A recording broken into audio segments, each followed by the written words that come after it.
You're listening to Systemic Error Podcast. The failure was designed. Trump walks straight into a fatal legal trap that exposes his whole empire, based on an article by Nick Hilden.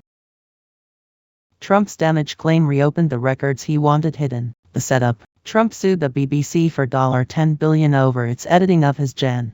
6 speech, claiming the documentary caused reputational and economic harm to his brand, properties, and businesses. A judge has now ordered him to begin turning over financial records tied to the business empire, after the BBC argued those records are relevant to the damages Trump himself put at issue.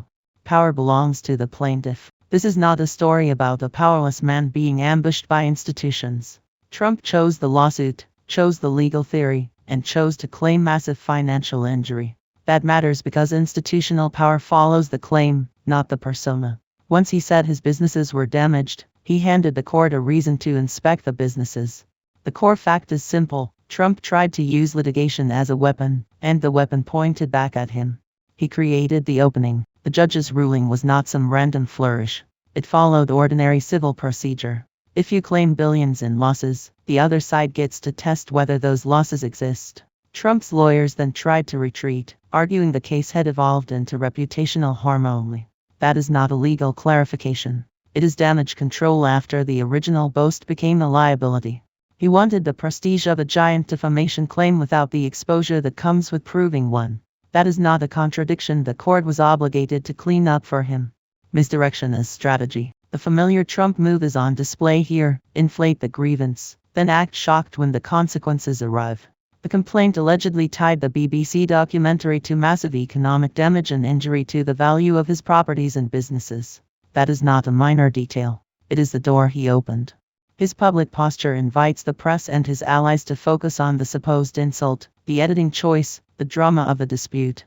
But the real story is the financial structure underneath the performance. The records he spent his presidency shielding from public view are now being dragged toward discovery because he made them relevant.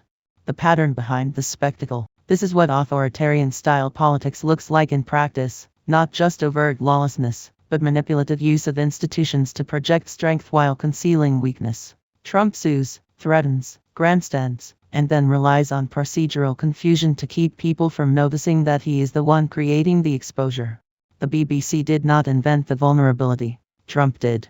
He treated the courts like another stage for grievance politics and discovered that courts are still capable of demanding evidence. The larger lesson. The deeper political fact is that power is not measured by who talks loudest, it is measured by who can force disclosure, set the terms of a dispute, and make others answer with records instead of slogans.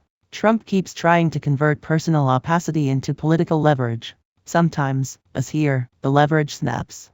The system is often too timid when it should be forceful. But when a plaintiff with a history of concealment asks a court to award him billions for harm to his business empire, the machinery of discovery can still do what politics so often will not: make the hidden books legible.